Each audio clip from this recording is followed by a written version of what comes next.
వైజాగ్ రాధా గాయత్రి చనిపోయిన తర్వాత ఆ తల్లి చెప్పే మాటలు వింటుంటే చాలా షాకింగ్గా ఉన్నాయి. ఆ అమ్మాయి చనిపోయే రోజు అర్ధరాత్రి 1:30కి అత్తగారు ఫోన్కి అల్లుడు ఫోటోలు పంపించాడంట. ఏం ఫోటోలు అంటే భార్యాభర్తలు ఇద్దరు చక్కగా సరదాగా ఉన్నట్టు, కలిసిమెలిసి అక్కడ ఎంజాయ్ చేస్తున్నట్టు ఇలాంటి పర్సనల్ ఫోటోలన్నీ అత్తగారు ఫోన్కి పంపించాడంట. ఎప్పుడు కూడా అబ్బాయి అత్తగారి ఫోన్కి ఏమీ పంపించాడంట.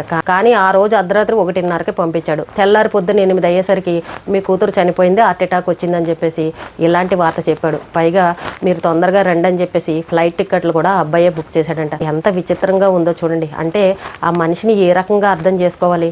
అయితే అల్లుడు శ్రీచరణ్ మీడియా వాళ్ళ దగ్గర చెప్తున్నాడు 3 రోజులుగా, మా అత్తగారు వాళ్ళని నేను కొడుకులాగా చూసుకుంటాను, మా అమ్మ మా నాన్న ఎంతో, వాళ్ళు కూడా నాకు అంతే, కూతురు పోయిన బాధలో ఉండి వాళ్ళు నన్ను ఇష్టం వచ్చినట్టు తిడుతున్నారు, అయినా సరే నేను ఏమీ పట్టించుకోను, వాళ్ళని ఎప్పటికైనా నేను బాగా చూసుకుంటానని చెప్పేసి మీడియా వాళ్ళ ముందర ఇలాంటి మాటలు మాట్లాడాడు. అవే మాటలు ఆ తల్లి విని చెప్తున్నారు. వాడు కనుక ఇంకొకసారి మీడియాలో మా కొడుకు అని ఈ విధంగా కనుక మాట్లాడాడంటే నేను ఏం చేస్తానో నాకే తెలీదు, నా కూతురిని ఇన్ని రకాలుగా మానసికంగా బాధపెట్టి ఈ రోజున నా కూతురు చావు కారణమైన వాడిని మా కొడుకుగా మేమెందుకు యాక్సెప్ట్ చేయాలని ఆ తల్లి కన్నీళ్లు పెట్టుకుంటున్నారు. వీళ్ళు 11 పాయింట్లు అడుగుతున్నారు.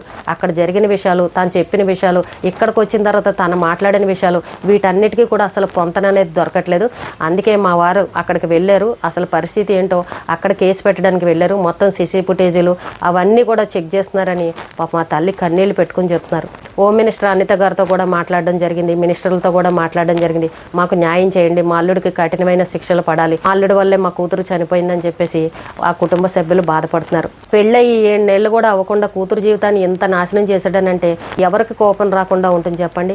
నిజంగానే వాడికి అనుమానం కనుక ఉంటే నా కూతురిని వదిలేసి ఉంటే బాగుండేది, నా కూతురు ఎలాగో వచ్చేస్తానని చెప్పింది, నిజంగా నా కూతురు ఏదైనా తప్పు చేసుంటే మీ అమ్మాయి ఇదిగో పలానా తప్పు చేసిందని చెప్పుంటే మా అమ్మాయికి మేము చెప్పుకునే వాళ్ళం కదా, వాడిది అలా లేదు, పైకి మాత్రం మాతో మంచితనంగా నటిస్తున్నాడు, అత్తయ్య గారు మామయ్య గారు అని అంటూ తీగా పలకరిస్తాడు, కానీ అక్కడ మా కూతురిని మాత్రం నానా రకాలుగా వేధించాడని ఆ తల్లి చెప్తుంది. ఇంకా షాకింగ్ విషయాలు ఏంటంటే ఈ అమ్మాయి ఇంట్లో ఉండగా, ఆ అబ్బాయి పూణేలో ఉండగా తిరుపూట ఫోన్ మాట్లాడితే నీ పక్కన ఎవరున్నారో చూపించు, బెడ్ మీద ఎవరున్నారో చూపించని పక్కన మొత్తం అంతా కూడా వీడియో కాల్ చేసి చూపించమని అడిగేవాడంట. అలాగే చెప్పులు చూపించు, చెప్పులు అక్కడ ఎవరెవరు ఉన్నాయని చెప్పులు స్టాండ్ దగ్గర చెప్పులు కూడా చూపించమనేవాడంట. ఆ అమ్మాయి ఒక బైక్ ఎక్కి వెళ్ళినా, క్యాబ్లో వెళ్ళినా, ఆఫీస్కి వెళ్ళినా, మీటింగ్లో ఉన్నా సరే నువ్వు ఎక్కడున్నావు, ఏం చేస్తున్నావు, ఎవరితో మాట్లాడుతున్నావు, ఇంతసేపు ఎందుకున్నావు అని ఇన్ని రకాలుగా ఆ అమ్మాయిని వేధించేవాడంట. చేసుకున్న భార్యని ఇన్ని రకాలుగా ఏడిపిస్తే ఏ భార్య అయినా అంత ఓపికగా ఉంటుంది. ఇంకా అమ్మాయి కాబట్టి ఇన్ని రోజులు ఓపికగా ఉందేమో అని అనిపించింది. హైదరాబాద్లో కొన్నాళ్ళు ఉన్నప్పుడు ఇలాగే వేధిస్తున్నాడని, సరే ఇంకా అత్తమామతో వెళ్ళిపోయానంటే ఈ వేధింపులు అవి తగ్గుతాయిలే, అప్పుడు అందరూ కలిసి ఉంటాం కదా అని అత్తగారి దగ్గరికి వెళ్ళిపోయింది. ఢిల్లీ గురుగాం దగ్గరికి వెళ్ళిపోయి అక్కడ జాబ్ చేసింది. మరి అత్తగారు వాళ్ళు ఇంట్లో ఉన్నప్పుడు కూడా మరి ఈ భర్త అదే వేధింపులు చేశాడు అని అంటే ఇంకేమనాలి చెప్పండి. అత్తగారు కూడా సెంట్రల్ గవర్నమెంట్ ఉద్యోగం చేస్తుందంట, ఆవిడ జాబ్కి వెళ్ళిపోతుంది, అయినా సరే ఈ అమ్మాయిని ఏదో ఒకటి అనేవాడంట. ఇంత మంచి డ్రెస్ ఎందుకు వేసుకున్నావు, ఆఫీస్కి వెళ్తున్నావు, లిప్టిక్ ఎందుకు వేసుకున్నావు, ఇంత అందంగా ఎందుకు తయారయ్యో, ఈ రోజున ఎక్కడికి వెళ్ళావు, నీకు ఎవడన్నా ఉన్నాడా, నువ్వు ఎవరితో అన్నా మాట్లాడుతున్నావా అని ఇలా నానా రకాలుగా అమ్మాయిని వేధించేవాడంట. ఇలాంటివి ఏ ఆడపిల్లన్నా బయటికి చెప్పుకుంటుందా చెప్పండి. వాడికి అంత అనుమానం ఉన్నప్పుడు వచ్చి ఆ అమ్మాయి దగ్గరే ఉండి కలిసి ఉండి కాపురం చేయొచ్చు కదా, మరి అలాంటప్పుడు పెళ్ళి ఎందుకు చేసుకోవడం. అంటే నిజంగా చెప్పాలనంటే ఈ అమ్మాయి చాలా ఓపిక సహనంతో ఉందనే చెప్పాలి. పాపం చిన్న చిన్న విషయాలన్నీ పాపం తల్లికి చెప్పుకుంది. ఇంకా భరించలేక అమ్మ నేను ఎలాగో ఆషాఢానికి వస్తాను కదా, అప్పుడు ఒక 4 రోజులు ఉంటాను, నీకు అన్ని విషయాలు చెప్తాను, అప్పుడు నువ్వు కాపురానికి వెళ్ళమంటే వెళ్తాను, లేకపోతే లేదని ఆ తల్లికి పాపం ఏదో చూజాయిగా చెప్పుకుంది. ఆ అమ్మాయికి భర్తతో కలిసి చక్కగా సరదాగా అలా ట్రిప్కి వెళ్ళాలంటే చాలా ఇష్టమంట.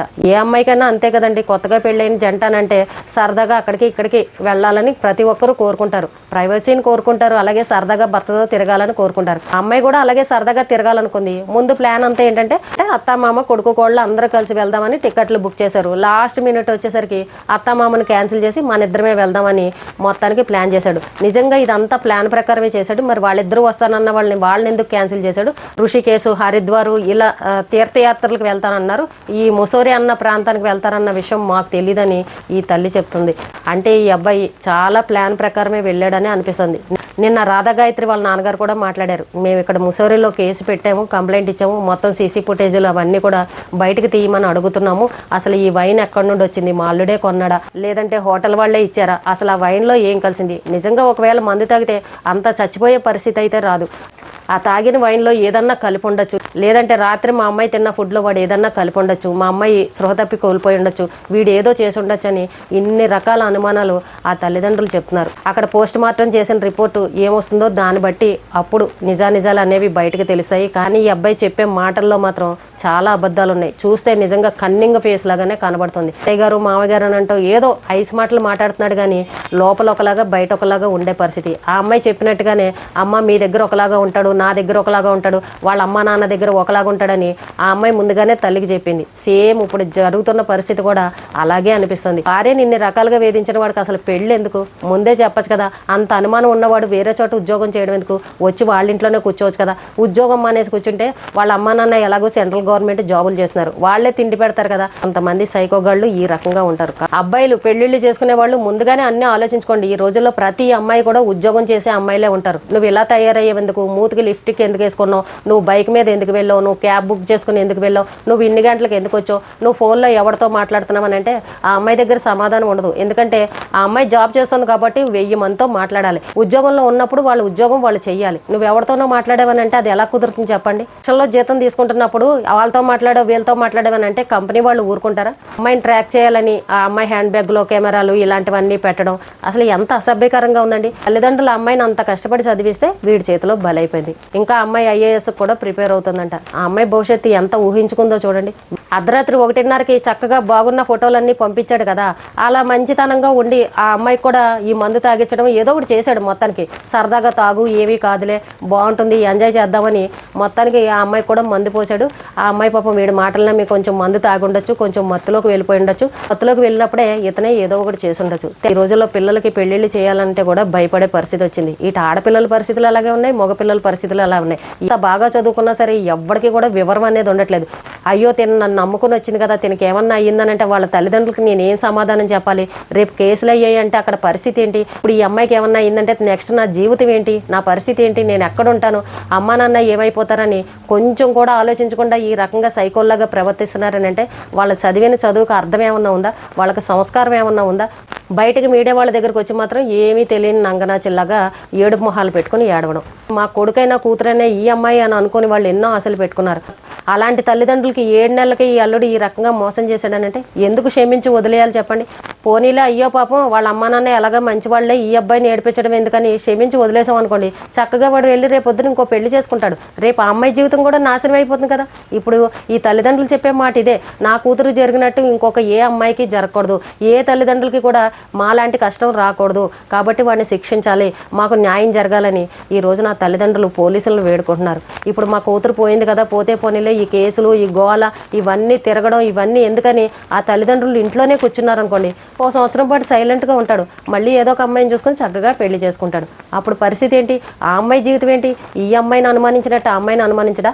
అప్పుడు రేపొద్దున ఆ అమ్మాయి పరిస్థితి కూడా ఈ అమ్మాయి లాగానే అవుతుంది కదా. అవతల వాళ్ళ తల్లిదండ్రులు కూడా ఏడ్చే పరిస్థితి కదా. అందుకే ఈ రోజున తల్లిదండ్రులు పెద్ద వాళ్ళందరినీ కలిసి మాకు న్యాయం జరగాలి, మేము ఖచ్చితంగా మా అమ్మాయి కోసం మేము న్యాయ పోరాటం చేస్తాము. రాధా గాయత్రి వాళ్ళ తల్లి చెప్తున్నారు, వాడు కనుక మీడియా ముందరకు వచ్చి నేను కొడుకులాగా చూసుకుంటాను, మా అత్త మామని నేను బాగా చూసుకుంటానని ఎక్కడైనా ఇంకొకసారి మాట్లాడానంటే నేనేం చేస్తానో నాకే తెలీదు, వాడిని చంపేయడమా నేను చచ్చిపోవడమా, ఈ రెండిట్లో ఏదో ఒకటి జరుగుతుందని ఆవిడ చాలా సీరియస్గా వార్నింగ్ ఇచ్చింది. ఆ అబ్బాయి నోరు మూసుకుని పోలీస్ ఎంక్వైరీకి కనుక సహకరించి తప్పు చేశానని ఒప్పుకున్నాడని అంటే వాడి జీవితం ఇంకా అంతే, జైలు పాలే. ఇంకా రాధా గాయత్రికి ఆత్మశాంతి కలగాలని అంటే ఆ అబ్బాయికి కఠినమైన శిక్షలు పడాలి.